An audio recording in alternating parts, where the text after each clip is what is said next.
Put your hands together and we're gonna start the party. I'm ready to party! The Elvis Duran After Party.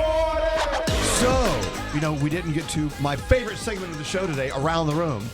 So now, a very special Around the Room podcast. I'm going to start with you, Scary. What's on your mind today? You're here in the room. So, remember recently when my phone got smashed? Yeah. And I had to get a new one? That was an experiment for me, a social experiment, because, I would never voluntarily give up my phone or anything. I had to go to a Sweet 16 that night. I could not post from the Sweet 16. I couldn't showcase the food. I couldn't. And you couldn't take photos of the little hotties. It was that wasn't the main attraction. It wasn't the main attraction. But it was an attraction. It was. I was upset though. I was physically not I was not omnipresent, and people noticed. My buddy had called me after that and said, "Scary, everyone was asking, were you okay? Did you see a ghost? What was wrong with Scary that night?" I don't ever want to be known as the guy who just was checked out, or because I had something else on my mind. And what I had on my mind was the fact that I did not have my phone with me, and it was just the weirdest thing. You are known as the guy who can't leave without a phone. That's true. You are the most connected to his phone than anyone else on this show, in my opinion. Yeah. I might need an intervention. Is where I'm going with this. Yeah. Well, then you should crack your phone more often. No, thank you. That was a $1,700 mistake, but nonetheless, it cost you $1,700 to replace that. I did not have Apple Care, Danielle. I'll explain this, but anyway, my point is, even my girlfriend was like, you know what? You were actually more present with me, so she saw a little difference, positively. Did she like that, or was she it did, just a really big turnoff? No, it was a turn. Oh God! Someone get this man a phone. But anyway, it was grueling, and it was a crazy 18 hours. I wasn't connected to the world at all in any way. These words are hilarious. Okay, but wait, is there anything that you found good about it? Because that's the true. The takeaway was I was actually, I was conscious. You don't in the seem moment. like you enjoyed any second I didn't of that. enjoy it. No, It was like withdrawal from a drug. It's you were really struggling physically. That's probably what it was. And mentally. Yeah. So scary. I'm sorry, but you guys might What have. if you started to do that more often? Not for 18 hours, but for 2 or 3 hours a day. I mean, but you got to replace it with something like going out for a walk, maybe. That's true. Or Sex. something. That's true. Sex with Nate. Yeah. He's in, as we've found out recently. Oh. All right, okay. Well, welcome back to the reality of being connected to your phone, tethered. I don't know what to think about this. What do we say? I still can't get over $1,700. That's how much iPhones cost. One iPhone is $1,700. Well, probably the one he has. I think there are Danielle less still expensive has versions. an iPhone 3. Ask the woman with the iPhone 3. This is why I don't upgrade. Smart. And your phone works just fine. It's fine. Hey, what's up with you today, Froggy? Well, I'll tell you what's going on is I am finding ways to save money. That feedback is really bad. Okay, start over. I'll tell you what's going on is I'm finding ways to save money. If you go in your iPhone and you set the app limit in the Amazon app to 5 minutes, you can't just sit there and just buy worthless crap all day that you don't need. I have done that in my phone. Yes, so after you have your 5 minute, it says your limit is up on this app for the day. You can override it if you want to, but it reminds you that, hey, you spent too much time on here, move on. Go find something else to do. It doesn't cost money. Huh. Yep. I love That's that. good. Yep. Right in the in settings, screen time, and then app limits. Search Amazon, set it for however short a time you need. Wow. What is your time limit? Just out of curiosity. 5 minutes. 5 minutes. Really? Okay. You can't find anything in 5 minutes to buy. That's why I'm saving money, Danielle. I'm not really. I guess I'm not a big Amazon freak, even though I've probably outspent everyone in this room on Amazon over the years. I don't know about that. Okay. I got 4 people in the house that I buy for on Amazon. Okay, all right. Do we have a special guest, Scotty B, today? Yeah. Scotty B, special guest. Hey there. Hey, do we even try to correct our parents anymore? I mean, Well, my parents are dead, so no. Oh, wait. How Yeah, you asked the question. Thanks for that, Scotty. The answer is no. I mean, if we're going around the room, that's a poll. well, I'm saying that because I went to my parents' house yesterday, and my dad said, "So, you're looking a little heavy. Did you put on a few pounds lately?" And I was just like, "Yeah, I guess I did." Normally, I would yell at him and say, "That's not cool. You can't say stuff like that. I mean, like he'll be out and be like, "Would you look at her with the green hair?" And he'll say it so loud that everybody can hear it because he's deaf. But he should be friends with my dad. Yeah, I just give up. I don't even say, "Dad, that's not nice anymore." I just let it go. You're gonna miss that one day. I know, but it's embarrassing in public anyway. Mm-hmm. You should just record it. Keep it for yourself. I should. Yeah. I should. I just keep my phone rolling at all times. Yeah, keep it for yourself, knowing that you will be that one day. Yep. You're already kind of that way already. Thanks. And I can post him when he's dead because it won't bother him anymore, I guess. Oh my God! Really? What? That's so I'm morbid so to say sick of that. Scotty killing off all of the important things in his life. Every time he brings his dog and I'm playing with Sawyer, it's, well, you know he's going to die soon. Well, he is. What the hell? Don't say, you know what? But I mean, death is inevitable. I know, but why don't you exchange that with this line? He's so alive right now, and we have each other today. Let's have a good day. Yeah, it's funny you say that because my other dog died 11 years ago today. Oh my God. Hilarious. Enough. That was hilarious. Thank you, Scott, for bringing up the room. Can't stop laughing. Our guest, our special guest. All right, here's someone who refuses to let her parents get away with saying embarrassing things. Gandhi. That is me. I will do my best to stop them. It doesn't work, but I try. So I have a question for you guys on what you would do and how you would act. I recently went to see a Broadway show, and it was an incredible show.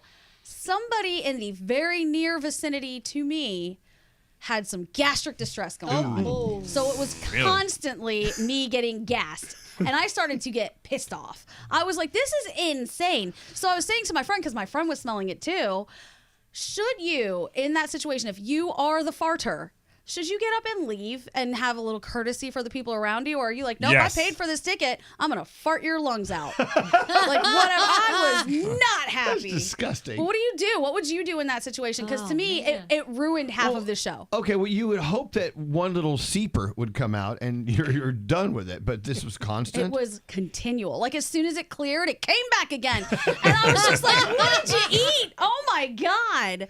Okay. Okay. Yeah, the farter should remove him or herself. Yeah. The disgusting, in my opinion, the most disgusting thing about farts is what it is. Yes. I visualize a cave, okay? And in this cave, a big, massive turd. Oh my God. And then an explosion of hot air from the bowels of hell comes pushing down this cave system out the front of it, but it brings the odor of that big turd with it. And then I breathe it in, and now it's in my lungs. I can't take it. It was so bad. I kept being like, who is it? What is this? And my friend was like, calm it down, calm it down. I said, no, we're all breathing this in. This is so bad. It's disgusting. You're inhaling sharticles. Yes, have some courtesy, people. Oh. Yeah. If So you're bad. the sharter, you should get up and get out. You should. Right. I feel like the first time I would have seen people kind of perk up and look around and start trying to like identify where it came from, I'd have been out. Like, this is bad. I'm not going to do this. Nope, not whoever that was. Are you saying we should all have a blinking light? Yes. Okay. Bad. A blinking light. I farted. What's up there, Straight Nate? I've thought about that too. The whole science of a fart. It's amazing when you think about it. The visual's great. Yeah.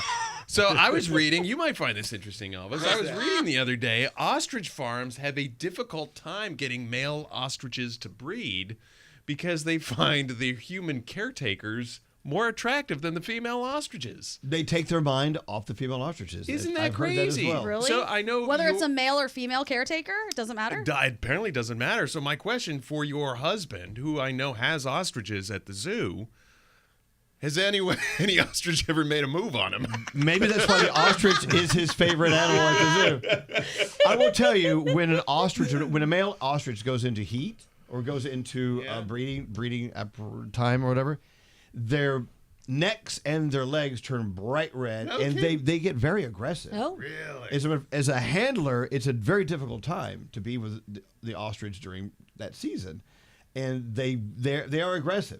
Randy. And yes. Yeah. And so stand back. Yeah. As a matter of fact, you don't want to be near one. But when they're not ready to do it, they're great animals. Do you know one of Andrew's biggest fears is being assaulted by an animal? He's deathly afraid of an animal getting a little randy around him. you imagine an You ostrich? mean sexually assaulted? Yes. Oh my gosh. He's terrified of it. Yeah, I don't like that either. I don't know what happened to him with these animals, but he's scared. When it comes to dogs that are humping, and Froggy knows this, and of course Scotty B, dogs humping doesn't mean they want to have sex with you. I mean, it's a dominance thing. You know, it had. But to me, it's the same thing. Right. It's like, oh God, get your dog off of me. Exactly. So when we first got Ollie, before he was taken care of, he would hop on top of Max. I'm like, no way. Oh my gosh. Not in my house, you won't. If anyone's humping in my house, it's going to be me. That's right.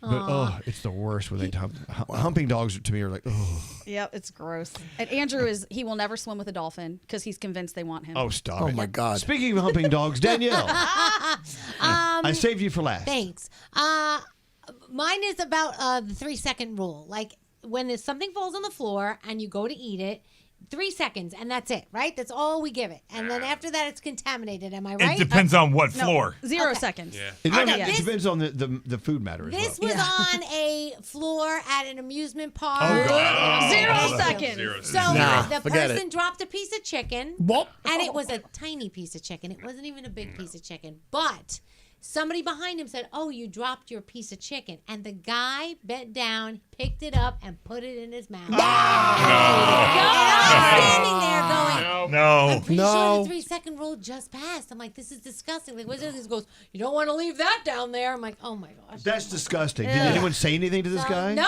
he just did it. He was with his friend. People He just did cleared it. the way and let him People through. just laughed at him, thought it was Yuck. funny and whatever. And I'm just like, guys, I was like, I wouldn't even do it if as soon as it falls, I'm out. Yeah. But like some people have a 3-second rule, but Let's talk about the 3-second rule. Yeah. See, I actually had a long conversation while stoned about this rule.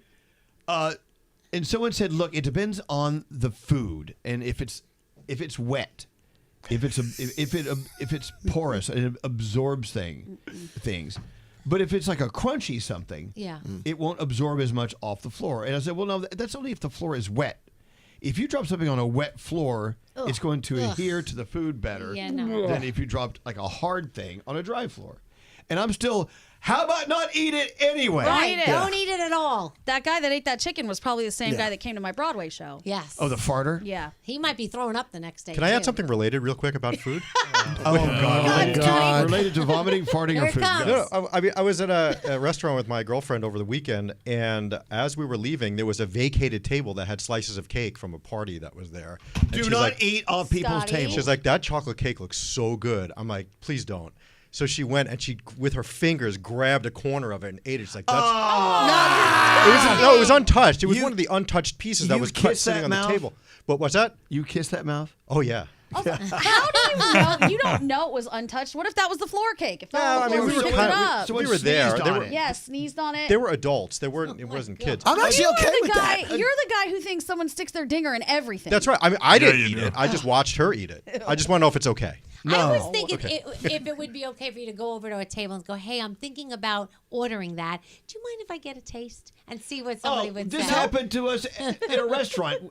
I was out with Nate, Yeah. and I got there after he got there. He was at the bar eating someone's dessert, a total stranger's dessert. This lovely This is lady insane. had 2 massive desserts brought to her solo, and I said, hey, if you need any help with that, let me know. And she goes, let me get you a plate immediately. No thought about it whatsoever. She knew she wasn't going to eat those 2 massive desserts. Wow. So she gave me some. And I got so embarrassed, right? I'm like, Nate, get up. I was with my friends at the Belmont Tavern, our favorite place. They don't serve dessert, but the table next to us was a bunch of construction workers, and they brought their own pastries. They get up, and they were like, would you guys like some pastries? I'm like, sure, we'll take your leftovers. They dropped the box in front of us, and me and my friends chowed down on those cannolis. Totally different. You were offered the food. You didn't steal it off someone's table Right, like a rat. right. I mean, it's still other people's food. Yeah. I know, if I owned a restaurant and table A paid, $45 for that meal, and they didn't want to finish eating it because they were so full, and they started giving food to table B that just sat down, and then table B doesn't order as much, I get mad at table A. Yeah, for sure. I don't know why. I just do. Hey, we got to get out of here. Thank you for coming with me around the road. The Elvis Duran After Party.